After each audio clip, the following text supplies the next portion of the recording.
नमस्कार दोस्तों, मैं हूं आपका प्यारा दोस्त जितेंद्र यादव। हाजिर हूं एक और नई वीडियो के साथ। वीडियो के आज का टॉपिक है वो है इमरजेंसी ड्रग्स, यानी इमरजेंसी की सिचुएशन में कौन कौन सी ड्रग्स काम में आती हैं, वो ड्रग्स का जो एक्शन होता है वो क्या होता है, यानी वो ड्रग्स कैसे काम करती हैं, उन ड्रग्स का जो डोजेज है यानी कितनी मात्रा हमको जो पेशेंट है उसको देनी चाहिए। उसके अलावा जो ड्रग्स है वो कौन सी कैटेगरी की ड्रग्स है उसका भी हम यहाँ पे अध्ययन करने वाले हैं। पूरा वीडियो एंड तक जरूर देखिएगा, मोस्ट इम्पोर्टेंट है। तथा ये वीडियो नर्सिंग भर्तियों के जितने भी एग्जाम है, चाहे ईएसआईसी हो, रेलवे हो, डीएसएसबी हो, तमाम नर्सिंग भर्तियों में यहाँ से क्वेश्चन आता ही आता है। वीडियो मोस्ट इम्पोर्टेंट होने वाला है, तो बिना कोई देरी करते हुए चलिए वीडियो शुरू करते हैं। चलिए देखते हैं कुछ इमरजेंसी ड्रग्स के बारे में। इमरजेंसी ड्रग लिस्ट में सबसे पहली जो चीज़ आती है वो आती है ऑक्सीजन। ऑक्सीजन एक इम्पोर्टेंट रोल अदा करती है इमरजेंसी की कंडीशन में और लाइफ सेविंग होती है। सबसे पहले देखते हैं ऑक्सीजन के बारे में। Without oxygen brain dead with in 6 minute, यानी कि अगर 6 मिनट तक ब्रेन को ऑक्सीजन ना मिले तो ब्रेन क्या हो जाता है, डेड हो जाता है। आइडियल ऑक्सीजन सैचुरेशन होता है वो 95 होता है, यानी 95% टू 100%। ये क्या होता है, नॉर्मल क्या होता है, ऑक्सीजन सैचुरेशन होता है बॉडी का। उसके बाद में अगर हम बात करें इंडिकेशंस की, किन किन कंडीशन में क्या दी जाती है ऑक्सीजन, किन में दी जाती है, शॉक की कंडीशन में, कोई ट्रॉमेटिक इंजरी यानी कोई ट्रॉमा हो जाए या कोई इंजरी हो जाए उस कंडीशन में, एक्यूट एमआई की कंडीशन में, या फिर कार्डियक अरेस्ट की कंडीशन में। इन चीज़ों में क्या दी जाती है, ऑक्सीजन दी जाती है। उसके बाद में ब्रेन डैमेज, अगर हम ब्रेन डैमेज की बात करें, आफ्टर 4 मिनट लैक ऑफ ऑक्टू supply to brain start to damage, यानी कि 4 मिनट तक ऑक्सीजन नहीं मिलती है ब्रेन को तो क्या होता है, डैमेज होना स्टार्ट हो जाता है। और after 6 minute of without oxygen supply to brain, यानी कि 6 मिनट के बाद तक अगर ऑक्सीजन नहीं मिलती है तो इरिवर्सिबल ब्रेन डैमेज ऑक्यूर, यानी कि ब्रेन डैमेज जो हो जाता है वो वापस से रिवर्स नहीं हो पाता है, तो इसको बोलते हैं इरिवर्सिबल ब्रेन डैमेज। जो 6 मिनट तक अगर ऑक्सीजन सप्लाई ब्रेन को नहीं मिले तो होना शुरू हो जाता है। ठीक है। उसके बाद में अगर हम बात करें ड्रग फॉर कार्डियक डिसऑर्डर, यानी कि जो कार्डियक डिसऑर्डर में जो ड्रग्स काम आती हैं वो कौन कौन सी होती है। सबसे पहली जो ड्रग आती है वो आती है नाइट्रोग्लिसरीन। कौन सी आती है, नाइट्रोग्लिसरीन। इसको एनटीजी भी बोलते हैं, नाइट्रोग्लिसरीन। ये एक प्रकार का क्या होता है, वैजोडाइलेटर होता है। वैजोडाइलेटर यानी जो हमारी वेसल्स को क्या करता है, डायलेट करने का काम करता है, फैलाने का काम करता है। यूज इन किस में किया जाता है इसका यूज, एनटीजी का एंजाइना पेक्टोरिस और मायोकार्डियल इन्फ्रैक्शन यानी एमआई की कंडीशन में किसका यूज किया जाता है, नाइट्रोग्लिसरीन का यूज किया जाता है। कौन से रूट से देते हैं, सब लिंगुअल रूट से देते हैं। 0.5 mg to be repeated after 5 minute. Maximum इसकी 3 डोज दी जाती हैं। 0.5 mg जीभ के नीचे यानी सब लिंगुअल एरिया में इसको रखते हैं और 5-5 मिनट के गैप में इसको क्या करते हैं, रिपीट करते हैं। मैक्सिमम इसकी 3 डोज हम दे सकते हैं। ओके।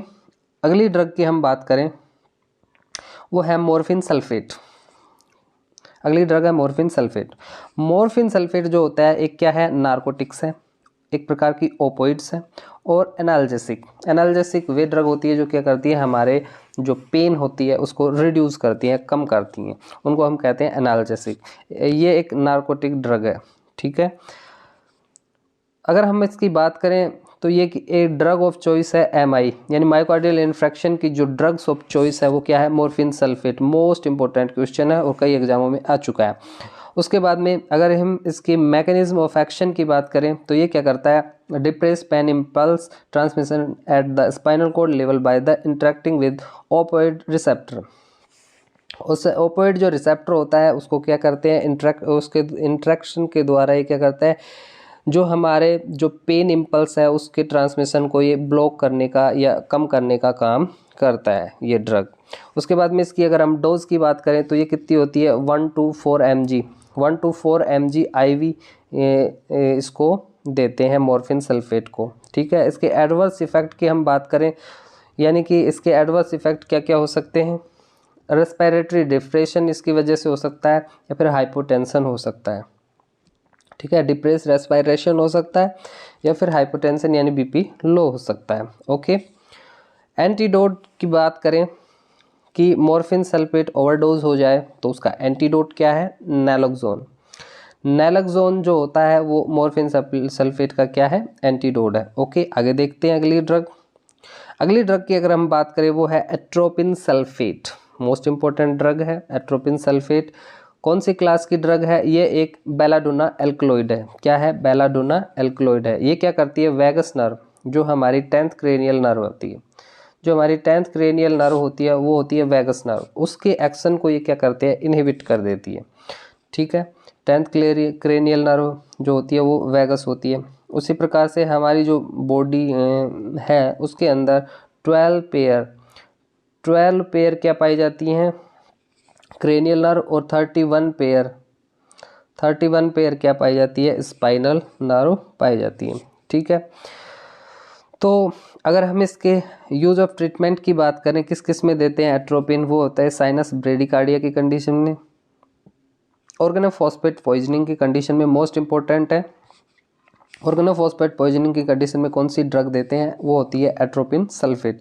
उसके बाद में ये एवी ब्लॉक और कार्डियक अरेस्ट की कंडीशन में भी इसको देते हैं। अगर हम इसकी डोज की बात करें तो डोज इसकी 0.5 से 1 mg तक इसको देते हैं, और ये रिपीट करते हैं 3 to 5 मिनट, हर 3 से 5 मिनट में इसको रिपीट किया जाता है एट्रोपिन को। ओके, नेक्स्ट अगर हम ड्रग की बात करें तो वो है एमियोड्रान। एमियोड्रान जो ड्रग है वो यूज की जाती है फ्रीक्वेंटली रिकरेंट फिब्रिलेशन और अनस्टेबल वेंट्रिकुलर ट्रेकीकार्डिया की कंडीशन में ये एमियोड्रान जो ड्रग होती है वो देते हैं। अगर हम इसके मैकेनिज्म ऑफ एक्शन की बात करें तो ये क्या है, एक क्लास 3 एंटी एरिथमिक ड्रग है, जो क्या है, एड्रेनर्जिक स्टिमुलेशन को क्या करती है, रोकती है। और इसके अलावा ये सोडियम, पोटेशियम और कैल्शियम का जो चैनल होती है उसको क्या करती है, ब्लॉक करती है या रोकती है, जो स्पष्ट रूप से क्या करती है, हमारी जो वर्क इफिशियंसी है या कार्य क्षमता उसको बढ़ाती है। उसके साथ ही ये क्या करती है, एवी कंडक्शन और साइनस नोड जो होता है, ठीक है, उसको ऐसे नोड या एवी नोड जो होता है उसके फंक्शन को रिड्यूस करती है, और क्या करती है, ट्रेकीकार्डिया को रिड्यूस करने का काम करती है। ठीक है, मोस्ट इंपॉर्टेंट है एमियोड्रान ड्रग। उसके बाद में अगली इंपॉर्टेंट जो ड्रग है इमरजेंसी की कंडीशन में जो काम आती है वो आती है adrenaline. Adrenaline is the most important drug जो इमरजेंसी की कंडीशन में काम आती है। अगर हम इसकी क्लास की बात करें तो ये है सिम्पैथोमिमेटिक ड्रग या फिर एडर्नर्जिक एगोनिस्ट। ठीक है, सिम्पैथोमिमेटिक ड्रग वे ड्रग होती हैं जो क्या करती है, जो हमारा सिंपैथेटिक नर्वस सिस्टम होते हैं उसको स्टिमुलेट करने का काम करती हैं। हमको पता है कि हमारी बॉडी में 2 प्रकार के सिस्टम होते हैं, एक सिंपैथेटिक नर्वस सिस्टम, एक पैरासिम्पैथेटिक नर्वस सिस्टम। दोनों एक दूसरे के विपरीत काम करते हैं। ठीक है, एक हार्ट रेट को बढ़ाता है तो एक हार्ट रेट को घटाता है। तो सिंपैथेटोमिमेटिक ड्रग वो होती हैं जो क्या करती है, sympathetic nervous system, sympathetic nervous system जो होता है उसको क्या करती है, स्टिमुलेट करती है। सिंपैथेटिक नर्वस सिस्टम क्या काम करता है, जैसे हमारी हार्ट रेट को बढ़ा देगा, हमारी जो प्यूपिल्स हैं उसको डायलेट कर देगा, हमारे जो रेस्पिरेशन है उसको इंक्रीज करेगा, और हमारे जो ब्रोंकाई जो होते हैं उनको डायलेट करने का काम करता है। ठीक है, और भी बहुत सारे इसके एक्शन होते हैं। तो ये सिंपैथेटिक नर्वस सिस्टम को स्टिमुलेट करने का काम करता है। उसके अलावा इसकी डोज की बात करें तो 1 mg IV बोलस देते हैं। इसमें 1 ml 1:100 जो एड्रेनलिन आती है उसका यूज़ करते हैं। और इन एनाफाइलेक्सिस की जो कंडीशन होती है, ठीक है, उसके अंदर हम 3 to 5 माइक्रोग्राम पर kg के हिसाब से एड्रेनलिन प्रदान करते हैं। ठीक है, उसके बाद में अगर इसकी इंडिकेशन की हम बात करें तो एनाफाइलेटिक शॉक की कंडीशन में या ब्रोंकियोस्पाज्म की कंडीशन के अंदर एड्रेनलिन का यूज़ करते हैं मोस्टली। उसके बाद में अगर हम इसकी एक्शन की बात करें कि ये काम कहाँ पे करता है, एड्रेनलिन क्या करता है, पेरिफेरल वैसोकंस्ट्रिक्शन करवाता है। जो हमारे पेरिफेरल एरिया में जो हमारे बॉडी के जो नर्व जो वेसल्स होती हैं उनको क्या करती है, ये कॉन्स्ट्रिक्ट करवाती है, उनको सिकोड़ने का काम करती है। उसके अलावा ये हमारे जो कार्डियक कॉन्स्ट्रक्शन करवाता है, यानी कि जो हमारा हार्ट होता है उसको सिकोड़ने का काम करता है, जिसकी वजह से क्या होता है, हमारी जो कार्डियक मसल्स जो होती हैं वो क्या होती है, स्टिमुलेट होती हैं। ठीक है, उसके बाद में अगर हम नेक्स्ट ड्रग की बात करें वो है डोबुटामाइन।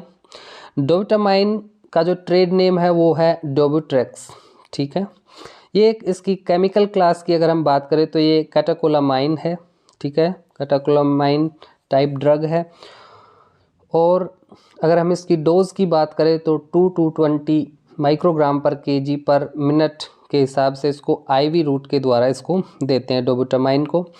अगर हम इसकी फंक्शन क्लास की बात करें कि ये ड्रग जो होती है वो एक्चुअल में काम कहाँ पे करती है, तो ये एडर्जिक डायरेक्ट एक्टिंग बीटा 1 एगोनिस्ट है। हमारी बॉडी के अंदर बहुत सारे जो रिसेप्टर्स होते हैं जिसमें alpha 1, alpha 2, beta 1, beta 2, beta 3, 5 प्रकार के ये क्या होते हैं हमारे बॉडी में रिसेप्टर्स होते हैं जिसके अंदर ये अलग अलग ड्रग जो होती हैं अलग अलग एक्शन करती हैं। तो ये बीटा 1 जो हमारे रिसेप्टर होते हैं उसके ऊपर ये काम करती है, कौन सी, डोबुटामाइन। आखिर क्या मैकेनिज्म होता है डोबुटामाइन का, तो डोबुटामाइन जो होती है हार्ट के बीटा जो रिसेप्टर होते हैं उसको क्या करती है, स्टिमुलेट करके स्ट्रॉन्ग आइनोट्रोपिक इफेक्ट प्रोड्यूस करते हैं। अब यहाँ पे एक शब्द आया है आइनोट्रोपिक इफेक्ट, ठीक है। आइनोट्रोपिक इफेक्ट की अगर हम बात करें तो आइनोट्रोप्स वो होते हैं जो क्या करते हैं, हमारी जो हार्ट की मसल्स होती हैं, जो हार्ट की मसल्स होती हैं उसमें सेल्स होती हैं और उन सेल्स के ऊपर ये आइनोट्रोप्स काम करते हैं। और जो पॉजिटिव आइनोट्रोप्स जो होते हैं वो क्या करते हैं, जो हार्ट बीट को स्ट्रॉन्ग बनाते हैं, यानी कि जिसमें हार्ट बीट स्ट्रॉन्गली प्रोड्यूस होती है वो काम करवाते हैं पॉजिटिव आइनोट्रोप्स। और जो नेगेटिव आइनोट्रोप्स होते हैं वो क्या करवाते हैं, हमारी हार्ट बीट को बिल्कुल स्लो कर देते हैं। तो ये आइनोट्रोपिक इफेक्ट होता है। तो ये स्ट्रॉन्ग आइनोट्रोपिक इफेक्ट प्रोड्यूस करवाता है कौन, डोबुटामाइन, ठीक है। आगे हम बात कर लें तो अगली जो मेडिसिन है इमरजेंसी वो है लिडोकेन।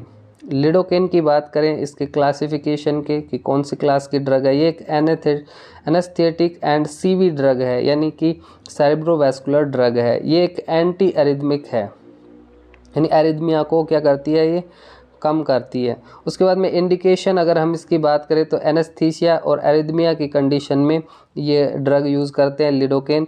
एरिथमिया क्या होता है, इर्रेगुलर हार्ट बीट जो होती है उसको हम एरिथमिया बोलते हैं। और एरिथमिया जो होता है उसके अंदर क्या होता है, हार्ट रेट या तो बहुत ज़्यादा स्लो हो जाती है या बहुत ज़्यादा फास्ट हो जाती है, तो इर्रेगुलर रहती है।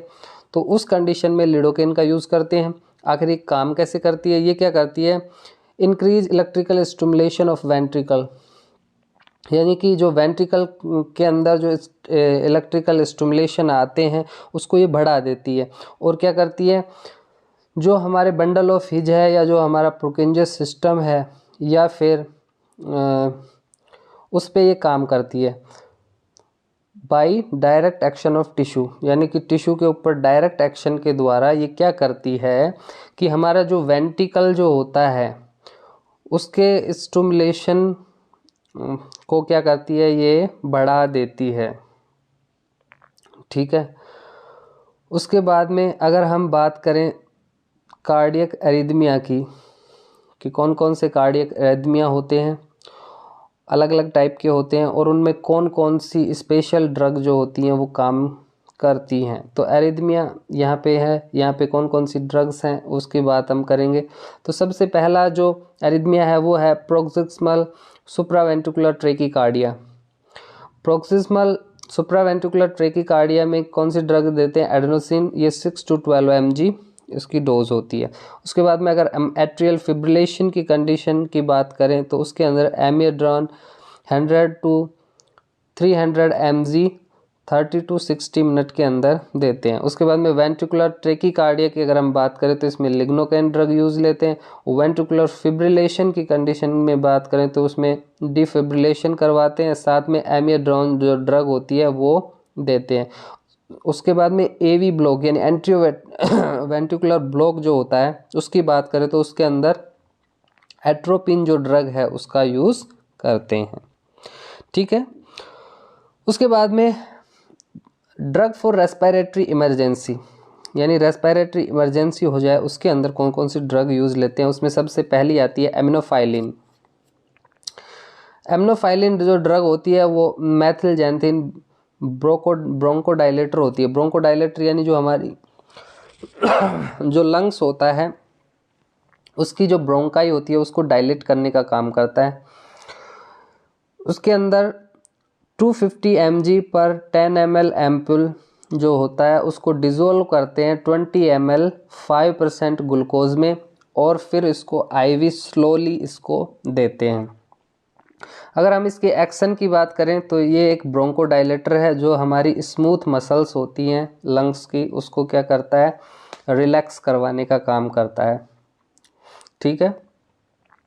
नेक्स्ट ड्रग की अगर हम बात करें तो आता है हाइड्रोकोर्टिसोन। क्या आता है? हाइड्रोकोर्टिसोन। हाइड्रोकोर्टिसोन एक प्रकार का ग्लूकोकोर्टिकोइड है या फिर कह सकते हैं एक प्रकार का स्टेरॉइड है। ठीक है। ये क्या करता है? एंटी इन्फ्लामेटरी होता है, इन्फ्लामेशन को कम करता है। उसके अलावा अगर हम इसकी डोज की बात करें तो ये 200 mg यानी 200 mg दिया जाता है, IV इमीडिएटली दिया जाता है।